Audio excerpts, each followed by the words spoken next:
All right, let's talk about a financial product that gets a lot of buzz because it tries to be a whole bunch of things at once. We're talking about Index Universal Life Insurance, or IUL. Think of it like a financial Swiss Army knife, and today we're going to figure out if it's the versatile, all-in-one tool your financial plan has been missing. Okay, so let's just jump right in with a question that, let's be honest, keeps a lot of parents up at night.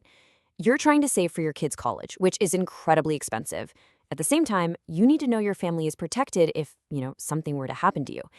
It can feel like your money is being pulled in two totally different directions, but what if it didn't have to be that way?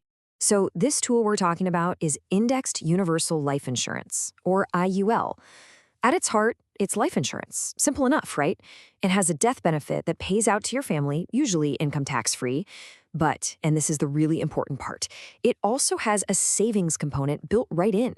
It's a cash value that can grow over time, tax-deferred, and you can actually use it for big life expenses, like college. Now, this is really the best way to think about it.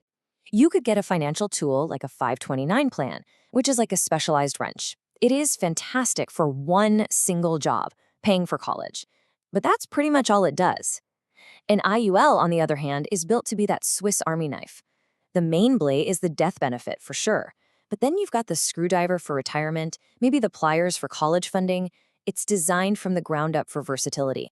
So how do all these different tools in this one package actually work together?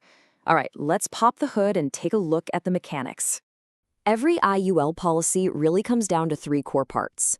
First, you've got the death benefit. That's the foundation of any life insurance. Second, there's the cash value. Think of that as your savings bucket inside the policy. And third, you have the engine that makes that bucket grow. Your cash value's growth is linked to a market index, something like the S&P 500. And this right here, this is the secret sauce. This is the big trade-off you're making with an IUL. See, you're not actually in the stock market, so you get what's called a 0% floor. If the market tanks one year, your cash value doesn't lose a dime because of that drop. But the flip side is the cap. There's a ceiling on how much you can earn. So in a year the market goes through the roof, your interest gets capped at a certain rate. It's basically trading some of that explosive growth for some serious downside protection. Okay, theory is one thing, but what does this actually look like for a real family? Let's walk through a quick story. So let's meet Caitlin and James. They're 35, they've got a new baby boy, Liam. And as any new parent knows, suddenly they are thinking about two massive financial goals: making sure the family is protected and somehow, some way, figuring out how to pay for college down the road. So after looking at their options, they decide to get an IUL policy. And right away, that gives them this huge sense of relief. They know if anything happens, the death benefit is there. But they're not just buying protection, they're also planting a seed for Liam's future education. And their game plan is actually pretty simple. They're just going to pay their premiums consistently for the next 15, 20 years. That cash value has the chance to grow with the market's ups, but protected from the downs.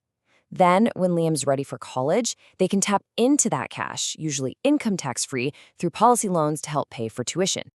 Now, this probably brings up a big question in your mind. Wait a minute. Why not just use a 529 plan? That's what everyone talks about for college savings, right? Well, it's a great question. Let's put them side by side. So when you look at them like this, the differences really pop. A 529 is a one-trick pony. It's for education. An IUL is doing two jobs, protection and saving. But the biggest difference? It's flexibility. With a 529, you pretty much have to use that money for school.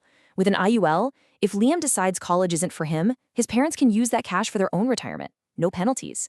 Oh, and notice the financial aid piece. The cash value in life insurance generally doesn't count against you for financial aid, but a 529 does. That can be a huge deal. But, and this is a really big but, a tool that does this much is almost always more complicated.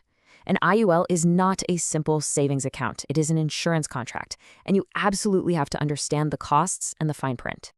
So let's talk about those costs. When you make a payment, especially early on, not all of it goes to work for you immediately. Some policies have what's called a premium charge, and it can be up to 9% in that first year. That's part of the cost of putting the insurance in place. And what about just taking your money out? Well, it's not like a checking account. In the first decade or so, sometimes up to 15 years, there are surrender charges. So if you change your mind and cancel the whole thing, you won't get your full cash value back. You have to go into this knowing it's a long-term commitment. And you have to be aware of the risks. Every dollar you borrow or withdraw reduces the death benefit your family would get. If you don't manage it right, the policy could actually lapse, which could be a real mess tax-wise. And don't forget, every single month, the cost of the insurance itself, plus other fees, are coming out of your value. So, at the end of the day, it all boils down to this one fundamental trade-off. With an IUL, you're getting incredible flexibility and that awesome downside protection. But in exchange for that, you're getting a more complex product with higher costs than a straight-up investment account. Look, this is absolutely not a decision you make on a whim. An IUL has a lot of moving parts. It has to be designed the right way from the start to actually meet your goals. It really demands careful planning and understanding how it fits into your whole financial picture. Which brings us right back to where we started. There is no one right answer here. The real question you have to ask yourself is, what does my family need? Do we need the all-in-one protection and flexibility of the Swiss Army knife, even with its complexities? Or is our goal so laser-focused that a specialized wrench is actually the smarter choice? Because the best tool always depends on the job you need to get done.